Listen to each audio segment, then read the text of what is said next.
Hello everybody, and welcome to our show, Bulldog Weekly. I'm Mike. And I'm Kylie. Here we'll be able to update you on the latest stories and news coverages of Old Rochester. We'll begin with a weekly message from our principal, Mr. Duvall. All right, good afternoon, everybody. It's the Rundown. Today is October 8th, and it's a Sunday. We've got a short week this week with a holiday. Monday's Columbus Day, but on Monday there's no school, but we have two school events happening. Our field hockey team is at a home game at 10 a.m. on campus, and boys soccer has a home game at 11 a.m. on campus. Come on out and support both teams. Tuesday, October 10th, is a day 3 in our calendar. We're going to have our Mentor Monday on Tuesday because there's no school on Monday. So for the Bulldog block, we'll be reporting to our mentors. Nice opportunity for the preschool students. The local fire department is going to come and talk to the kids and let them poke around some of the things that they do. In the evening, our golf team has a match at 3:30 at the Bay Club. And homecoming kicks off with our first skit rehearsal. So at 6:30 to 8:30, all 4 grades will be here in the evening. In various locations working on their homecoming skit, so that's the first day of that. Wednesday's October 11th, and it's day 4 on our calendar. There's nothing happening during the day except for my flu shot. In the evening, 6:30, girls soccer has their senior night, where we honor the senior class of girls soccer players. They have a home match against Somerset Berkeley, kickoff at 6:30. And Thursday, October 12th, is day 5 in our schedule. We have our second night of skit rehearsals, again 6:30 to 8:30, all scattered throughout the building by grade level. Finally, Friday the 13th, a great day for our seniors. It's a day 6. Seniors are going to Ned's Point for their annual retreat, and so they'll go to their first 2 classes. After their second class of the day, they'll head out to the football field to take some class pictures. Then they'll head off to Ned's Point for the remainder of the day. It's a great opportunity for all. That's our week. We're hitting mid-October. The school year's flying already. We hope you had a great weekend, and go Bulldogs. Thanks, Mr. Duvall, for that informative message. Are you bored and have nothing to do after school? Well, lucky for you, Old Rochester has a bunch of clubs that you can join if interested. Let's take a look at them, shall we?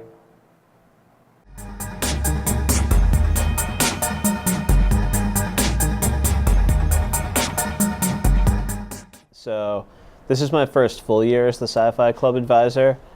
And I guess what Sci-Fi Club does is try to give as many students as possible a place to explore the sci-fi topics that they're passionate about. We have people who love video games, board games, television, movies. Did I say video games? That's a popular one. So we're always trying to look for creative ways to incorporate everyone's interests. The club meets just about every week, and occasionally we also meet for Sci-Fi Club game nights, which was a new addition last year.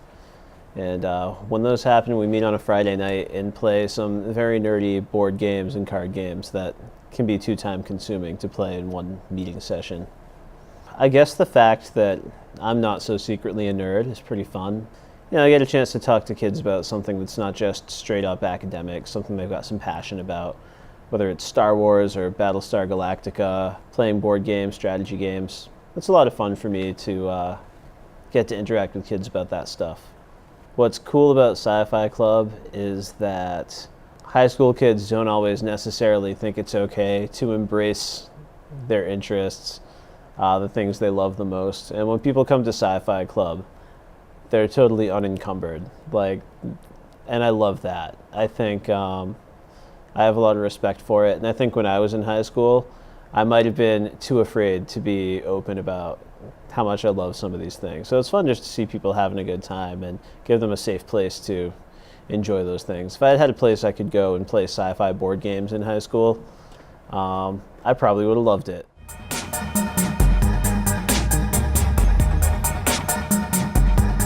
So our club is Girls Who Code. We're open to all gender identities. Girls Who Code was originally founded to help level the playing field of genders in the coding and STEM fields. So right now there's kind of a gender disparity and there's not as many women coding, so that was the reason why Girls Who Code started. And the reason I started it is because I was really interested in getting more students coding, and their curriculum is really engaging and really awesome, and you're working towards building a project, which is the reason why I wanted to do that. The club started the first week of Bulldog block, so that was like September, that was the first or second week of September, yeah.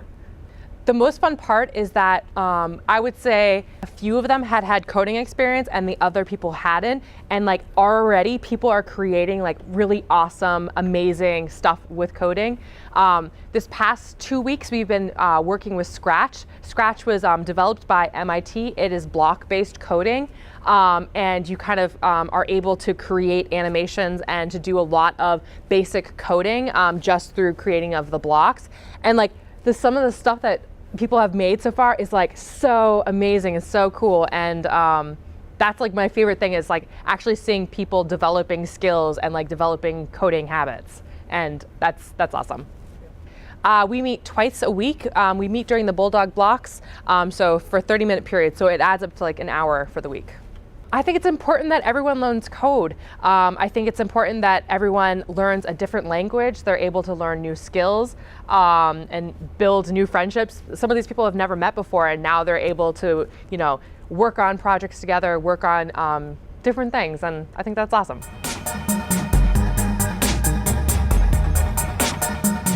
Well, it's the math team. We have 4 competitions a year. They call them math meets, and we compete in the South Coast Conference. So we can bring as many teams as we want, but a team is composed of 5 individual students. I can have 2 seniors, a maximum of 2 seniors, a maximum of 2 juniors, and I need an underclassman. Each student goes into 3 individual rounds. They're 10-minute rounds. They earn points for correct answers, and then there's a team round at the end. So they do like the highest scoring team for each school, and you accumulate points throughout the season. And then by the last meet, they do a ranking, and the top 7 to 9 teams go to the playoff meet. And then there's also a state meet, but it gets highly competitive there. So right now, we're meeting on full day Wednesdays after school until October 18th. And we'll continue throughout the year. There are snacks at practices. When teams hold meets, they provide snacks for all the schools that come. A lot of kids like the mathematical challenge. Like it's different math than what they're learning in their courses. Some of it overlaps, but like today we did bases. They don't learn that in any course except a computer course. It also looks good on the college resume. They've been funding a scholarship. The Lockheed Martin's been funding a scholarship for a senior who's been on the math team for 2 years.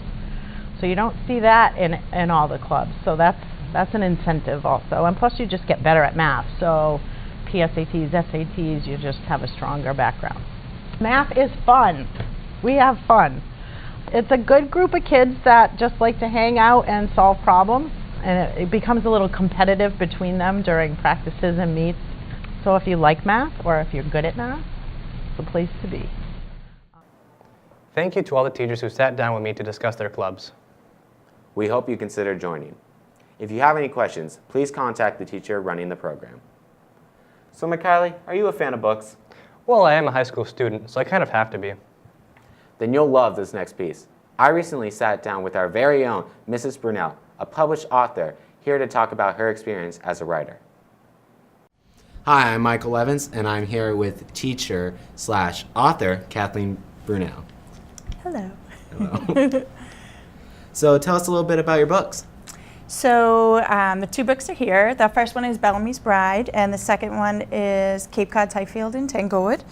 And they're primarily about Cape Cod and different stories from Cape Cod. Nice. Mm-hmm. Which book are you most proud of?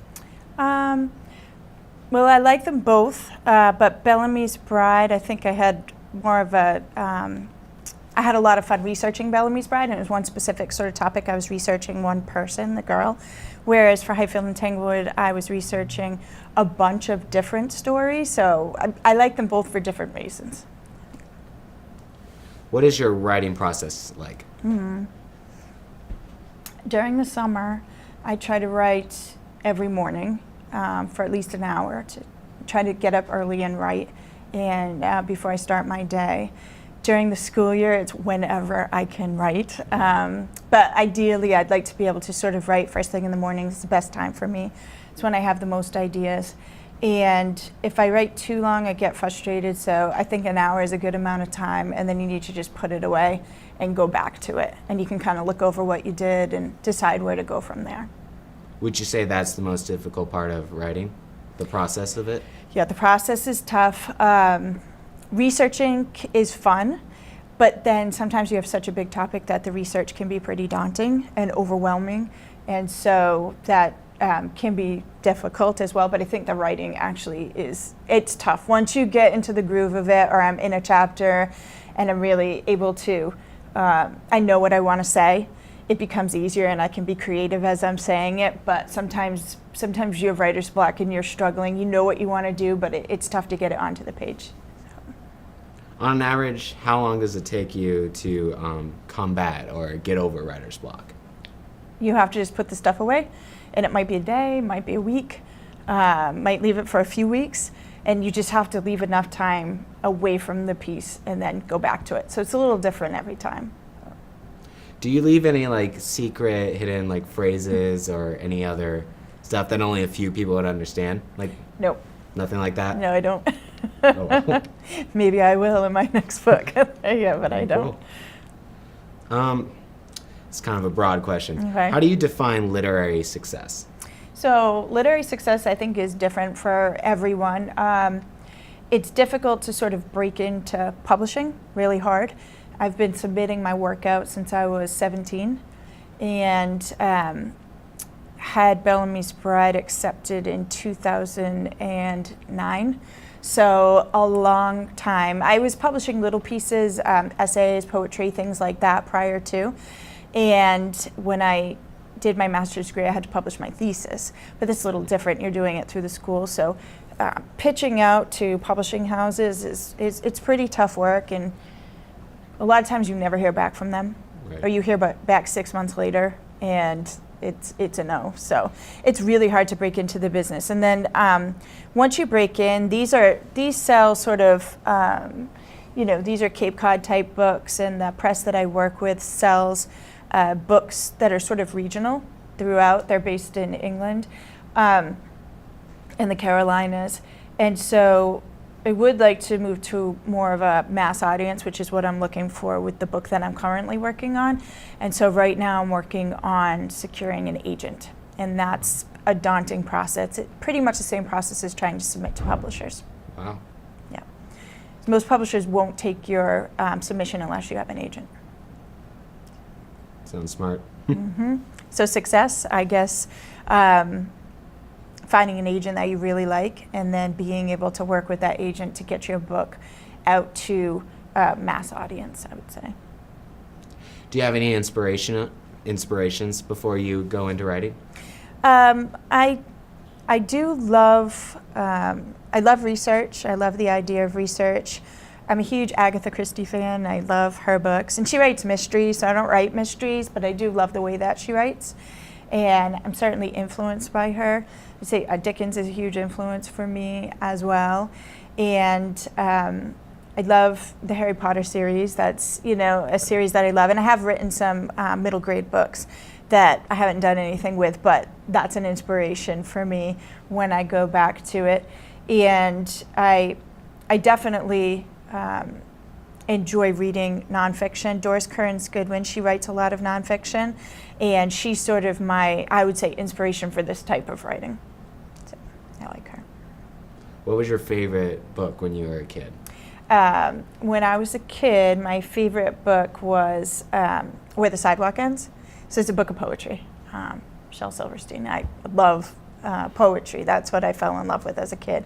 And that's what I wrote and sort of published while I was starting to work on larger things. And I still have like a creative sort of angle in my writing. I think that my sentences tend to be a little more, tend to have a lot of imagery, etc., even though I'm writing nonfiction.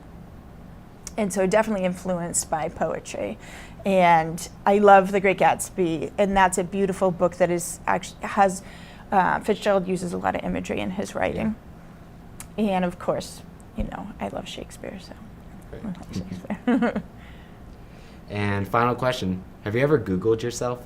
No, I have not. Have you Googled me? I did. Lovely. I'm not going to ask you what you found. You don't need to. Okay. I have everything I know. All right, that's good. We want to thank Mrs. Burnell for coming on. For those interested, go check out Mrs. Burnell's books, Bellamy's Bride, The Search for Maria Hallett of Cape Cod, and Cape Cod's Highfield and Tanglewood, A Tale of Two Cottages. Well, that's it for our show today. Yeah, but I can't wait for next time. Until next time, I'm Mike. And I'm Kylie, And this is Bulldog Weekly.